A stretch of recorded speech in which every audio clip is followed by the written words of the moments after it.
This video is for the purpose of education and is 100% non-profit. Any attempts to remove this from the internet will be met with a legal challenge. You have been warned.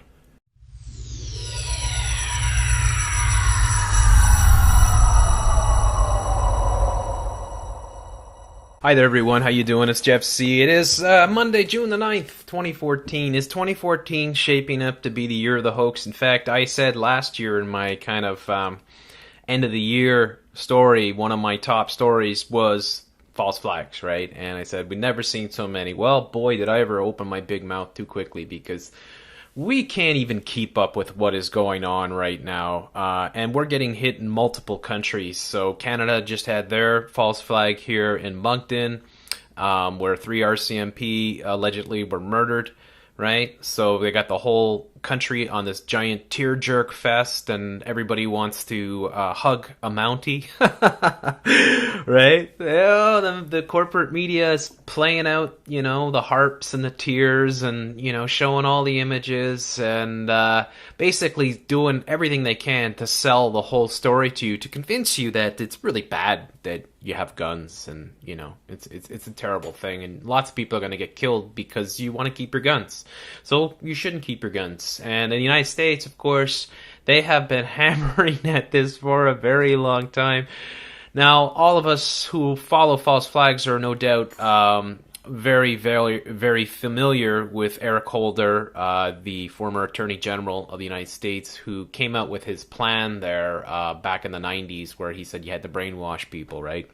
Well, this is the brainwashing. We're watching this all being carried out now right before our eyes. I mean, it's nothing new, but then again, I don't think we've ever seen this amount of activity in these hoaxes. I mean, I've never seen so many of them so close together and so obvious at the same time.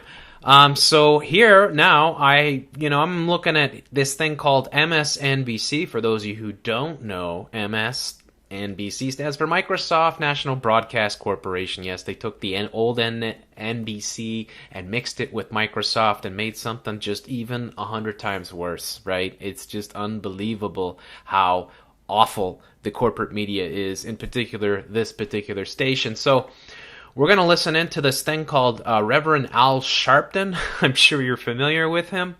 There's a man that you cannot trust as far as you can throw. Actually, you could throw him a lot further right now than you could throw him, say, 20, 30 years ago when he was a big fat guy working for the FBI.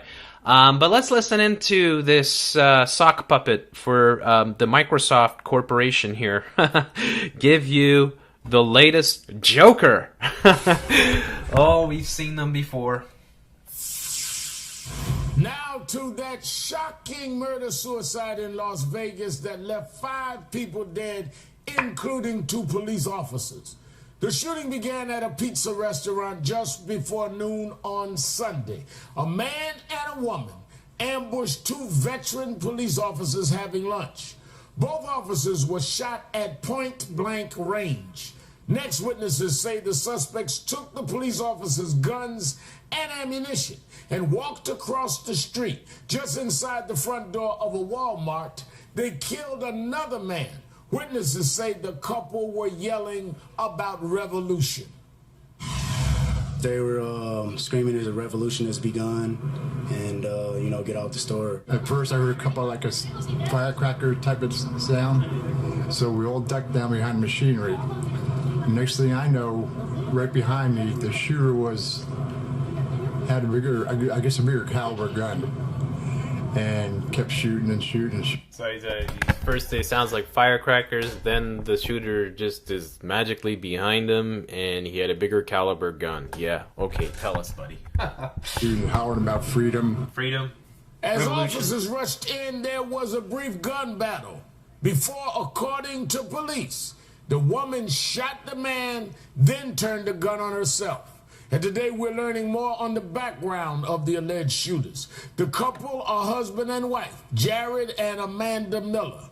They draped the Gadsden flag on the bodies of the officers, a flag that's a symbol for the Tea Party movement that reads, "Don't tread on me." Of course, they're using these patriot-type symbols to paint the patriots and the Christians and the Tea Party and all that as lunatics and dangerous so that they can watch them put them on those FBI must-watch lists. The NSA is going to spy on them. Of course, the IRS will target them, and if they're too much trouble, they'll just get eliminated. They also threw a SWAT sticker on the top of one police officer's body, and they supported the lawless agenda of the lawless Nevada rancher Cliven Bundy. The video used the lawless agenda of the lawless rancher there, Cliven Bundy, of course. This guy just happened to be a Cliven Bundy, and now he is dead after killing a couple police officers. Does it sound like a script to you yet? See here is Jared at the ranch back in April.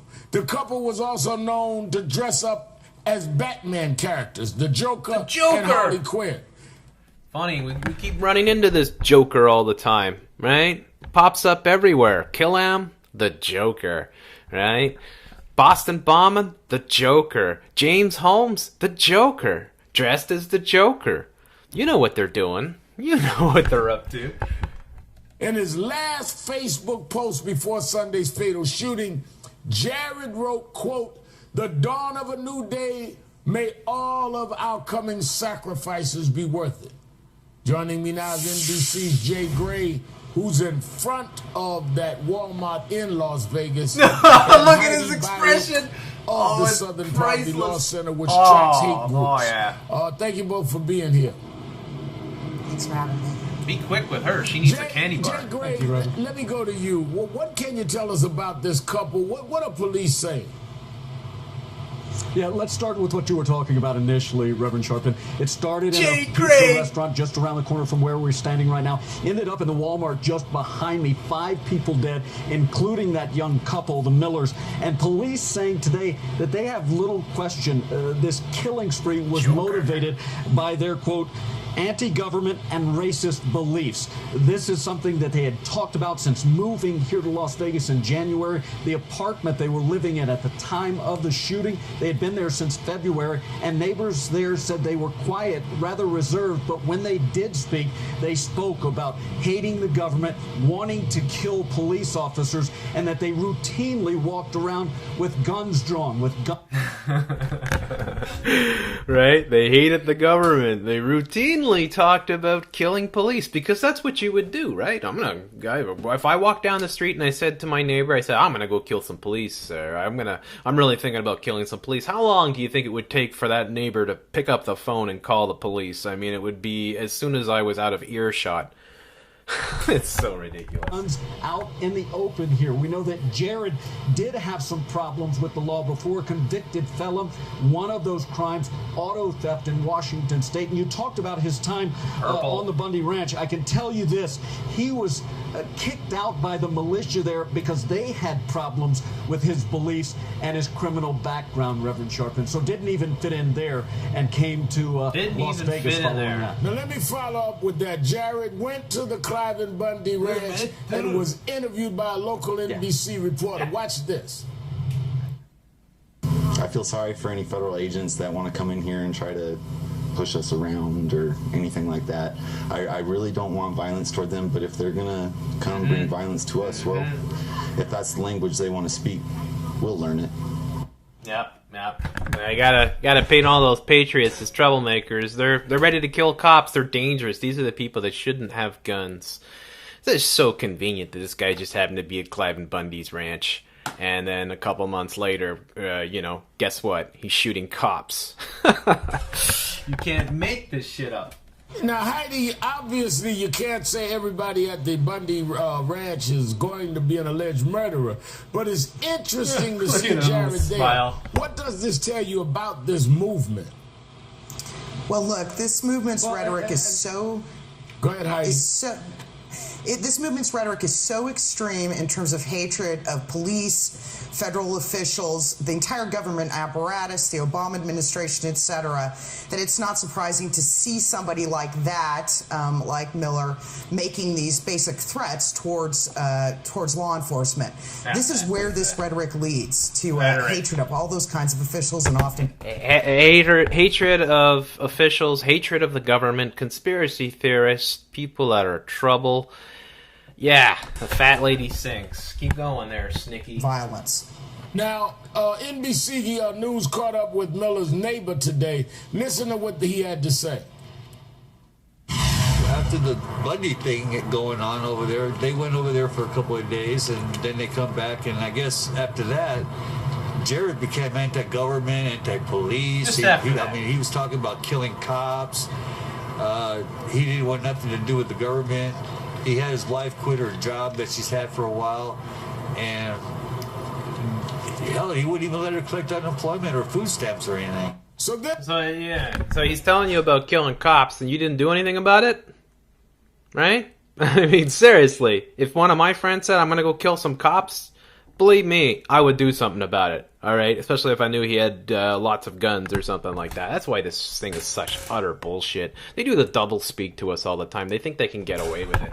This is, Jay, part of the picture you were painting for us, that the neighbors and others were saying that they were really anti-government when they would speak, even to the point of he had his wife quit her job. Reverend Sharpton, I think it's important to point out here that police today said they are looking into the idea that the only reason this couple was here is because they didn't fit in at the Bundy Ranch and they were looking for a place to land. They also say that they are studying the idea that people of the same bent, of the same mindset, are moving into this area, leaving the Bundy Ranch and populating this area. It's something they're taking very serious. They're populating what area? What the hell is he talking about? Populating some area?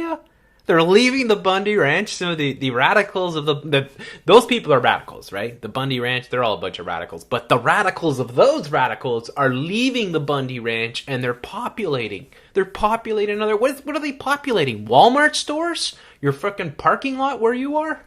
This is fucking unbelievable. Oh. Wow. Well, let me ask you this, Heidi. Jared Miller's Facebook posts are chilling. On May 2nd, he wrote, quote, "I will willingly die for liberty." He talked about ways to die for liberty, quote, "most notably is..." Isn't it funny how far they've come? Give me liberty or give me death. And that's supposed to be like some sort of wonderful sort of quote, right? And here, all of a sudden, I'm willing to die for liberty. Well, that's horrible. You're a fucking freak, you joker. Most notably is the suicide by cop routine. Oh my god. You gotta be kidding me. The suicide by cop routine.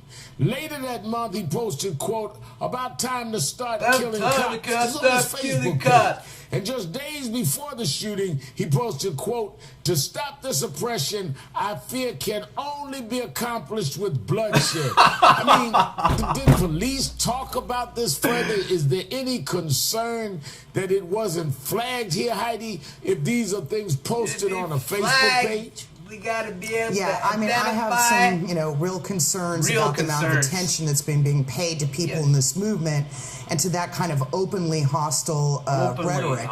Because he was, to some extent, sort of advertising what he wanted to do. That's also true according to neighbors in terms of what he said. But do you think authorities are not taking these kinds of things seriously enough, these hate groups seriously enough? I mean, to have these kinds of posting, several of them on the Facebook page. So a red flag should have gone off somewhere. I would say basically since 2009 that his neighborhood wasn't paying attention. And police say that that's a big problem here. The whole "See It, Say It" campaign. This is something that these. It's a big problem. People aren't squealing on their neighbors like they should be, right? Like ABC has told us, like CNN has told us. You need to tell us if your neighbors have guns. You need to tell us if your neighbors are anti-government. What about the FBI memo they released last year? There, hey, do you know if anybody that's a conspiracy theorist? If so, you should report them to the government. Do you know people that believe in or talk about Building 7 or 9/11 as being a conspiracy theory? Well, you better report them to the FBI. You better do it, right? People aren't doing it. Look what happens when you don't do it, right? You don't do it, and they go into Walmart and they shoot cops. You can't make it up.